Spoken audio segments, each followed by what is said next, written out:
Honourable member से असाउद्दीन बहुत बहुत धन्यवाद। धन्यवाद सर, आपका शुक्रिया कि आपने बोलने का मौका दिया। आपका बेहद शुक्रिया सर।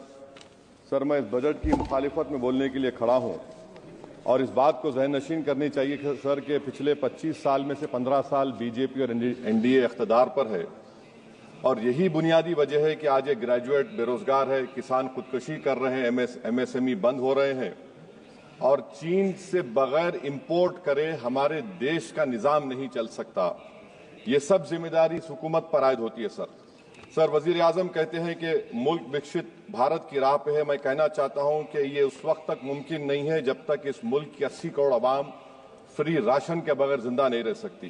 विकसित भारत उस वक्त तक मुमकिन नहीं है सर जब हमारे देश की लड़कियां न्यूट्रिशन और तालीमी मौके उनको बच्चों की तरह नहीं मिल जाते। सर, विकसित भारत उस वक्त तक मुमकिन नहीं है जब हमारे मुल्क के बच्चों को जो पढ़ना नहीं आता, प्रॉपर सेंटेंस नहीं लिख सकते। सर, विकसित भारत उस वक्त तक मुमकिन नहीं है जब इस देश की बहुत बड़ी आबादी गरीब है, एब्जेक्ट पॉवर्टी में है। विकसित भारत इस वक्त तक मुमकिन नहीं है सर जब देश के 15% मुसलमानों को तालीम से, रोजगार से, सियासत, इंतजामिया और गवर्नेंस से मजहबी तासुब की बुनियाद पर खारिज कर दिया जाता है। सर, 2014 से रियल वेजेस में गिरावट आई है या स्टैग्नेशन हुआ है। हर साल 1.3% की कमी हुए, यानी हर साल वतन अजीज के शहरी गरीब होते हैं और बरसर इख्तिदार की जमात की दौलत में इजाफा होता है। 750 उन्होंने अपने नए पार्टी ऑफिस पूरे देश में खोले हैं और एक गरीब को पीएमएवाई में बगैर रिश्वत करप्शन के घर नहीं मिलता। सर, तनख्वाहों में कमी, गिरावट से सबसे ज्यादा नुकसान मुसलमान, दलित और आदिवासी को है क्योंकि इनमें सबसे ज्यादा गरीब हैं। सर, मोदी हुकूमत ने इन तीनों तबकों के खिलाफ ऐलान जंग कर दिया। क्या मन की बात से एक औसत घराने को खाना मिलता है? सर, वजीर आजम ने हालिया अवाम को, जनता को मशवरा दिया कि खाने के तेल में कमी करने से जिस्म का वजन कम होता है। सर, मगर इस हुकूमत के मोटापे का अंदाजा लगाइए कि 2014 और 22 से मोदी हुकूमत ने एडवर्टाइजमेंट के ऊपर 3,260 करोड़ रुपए खर्चा किए। तो मालूम हुआ कि देश के प्रधानमंत्री मोदी जी एक एग्जाम वॉरियर भी हैं और एक डाइट कोच भी हैं। सर, खाने के तेल का होलसेल प्राइस इंडेक्स 2014 में 104 था, 2022 में 182 हुआ, 2024 में 145 होता है। ये पॉलिसी हुकूमत किसके लिए बनाती है? गरीबों के लिए नहीं बनाती, हम जानते हैं। सर, 80% भारत की आबादी माइक्रो न्यूट्रिएंट डिफिशियंसी है, सफर करती है। हेल्थ के बजट को हम देखें sir, as a percentage of total budget spend and share of GDP, इसमें कोई इजाफा नहीं हुआ है सर, बल्कि इसका शेयर 2018-19 से कम है। जब हेल्थ सेस लागू किया गया था, हजारों करोड़ हेल्थ सेस कॉर्पोरेट और इनकम टैक्स लोगों ने दिया, हमारे हेल्थ सेक्टर में कोई काम नहीं हो रहा है। सर, तालीम पे आ जाइए। इकोनॉमिक सर्वे जो रिसेंटली ले हुआ है इस हाउस में, जिसमें डेटा यह बताता है कि स्कूल रिटेंशन क्लास 1 to 10 63.8 और हायर सेकेंडरी में क्लास 1 to 12 45.6। मतलब यह है कि सर, एक 1/3 हमारे बच्चे 10वीं तालीम को मुकम्मल नहीं करेंगे और आधे से ज्यादा 12th की तालीम नामुकम्मल करेंगे।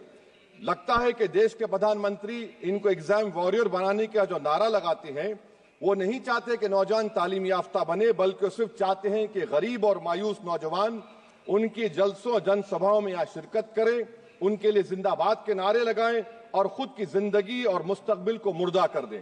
सर, सच्चाई यह है कि हमारे नौजवानों का एक बहुत बड़ा तबका बेसिक मैथमेटिक्स पढ़ नहीं सकता और अपनी मादरी जबान में एक जुमला नहीं लिख सकता। सर, जो सौतेला तासुब रवैया अक़लियतों के साथ हुकूमत कर रही है, इसकी मिसाल यह है कि वजारत अक़लियती बहबूद का बजट पिछले साल से कम हो गया है। सर, मैं एग्जाम्पल दे रहा हूं आपको। जो pre matric, post matric, MANF, free coaching, interest subsidy education loan है, एलोकेशन फॉर एजुकेशन एम्पावरमेंट में जबरदस्त कमी आई है। सर, पिछले साल 1575 करोड़ था सर, इस साल 678 करोड़ कर दिया गया है। सर, सेंट्रल सेक्टर की जो स्कीम्स है, जिसमें education, empowerment, skill development, PM विकास है, 2024 में 2120 करोड़ में से सिर्फ 770 खर्चा किए गए सर। 2025-26 में उसको 1237 करोड़ कर दिया गया। सर, ये सरकार अक़लियतों को और खास तौर से मुसलमानों को मुकम्मल नजरअंदाज कर दी गई है। प्री मैट्रिक स्कॉलरशिप सर, पिछले साल 326 करोड़ में से 90 करोड़ रुपए खर्चा किए गए। पोस्ट मैट्रिक में इस साल 65% कमी कर दी गई, सिर्फ 413 करोड़। मेरिट कम मीन सर 33 करोड़ से 7 करोड़ कर दिया गया है। कौमी वक्फ बोर्ड तरक्याती स्कीम, शहरी विकास संपत्ति सर 2023-24 में 17 करोड़ में 8 करोड़ दिए गए, 1 करोड़ खर्चा हुआ। 2024 में 16 करोड़ सिर्फ 3 करोड़ रुपए दिए गए। इस साल 13 करोड़ रुपए दिए गए हैं। तो इससे अंदाजा होता है कि हुकूमत वक्फ की जायदादों को आमदनी का जरिया नहीं बनाना चाहती, उसको बर्बाद और खत्म करना चाहती है। सर स्किल डेवलपमेंट में हमारी दोहर उस्ताद नई मंजिल बिल्कुल खत्म करके रख दिया। अब टेक्सटाइल इंडस्ट्री बर्बादी के दहाने पे आ गई सर। 2016 तक भारत में सबसे ज्यादा रेडीमेड गारमेंट्स हम एक्सपोर्ट करते थे, आज उसमें 14% कमी आई, बांग्लादेश हमसे आगे चला गया। सर मैं एक मिसाल दे रहा हूं, मालेगांव में पावरलूम इंडस्ट्री में जो रोजगार देते हैं, ना उस पावरलूम इंडस्ट्री के लिए ना उसमें लेबरर के लिए कुछ इस बजट में रखा गया है। RODTEP, ROSCTL में एक्सपोर्ट प्रमोशन की पॉलिसी नहीं बनाई गई। ग्रुप इंश्योरेंस और GIS को क्यों बंद किया गया इन पावरलूम इंडस्ट्री के लिए? और फिर सर PLI स्कीम के बहुत बड़े दावे किए जाते हैं। ये PLI स्कीम प्रो कॉर्पोरेट है, जबकि इसको प्रो माइक्रो होना चाहिए था। मालेगांव की पावरलूम इंडस्ट्री के लिए इंफ्रास्ट्रक्चर डेवलपमेंट है। ये तासुब और सौतेला सुलूक मालेगांव पावरलूम और ये इंडस्ट्री से कब तक चलेगा? सर डेडलाइन, मोदी जी ये गवर्नमेंट डेडलाइन देती है। मेक इन इंडिया का वादा था सर 100 मिलियन जॉब्स, 12 से 14% ग्रोथ। हकीकत क्या है सर? सिर्फ 6% ग्रोथ है। मैन्युफैक्चरिंग एम्प्लॉयमेंट में सर 12.6 2011-12 में था, वो गिरकर 11.4 हो गया 2022-23 में।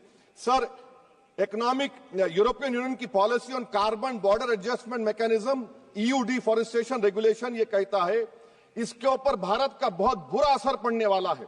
इकोनॉमिक सर्वे ये कहता है कि 9.5 बिलियन एक्सपोर्ट्स में कमी आएगी। क्या पॉलिसी है सरकार की?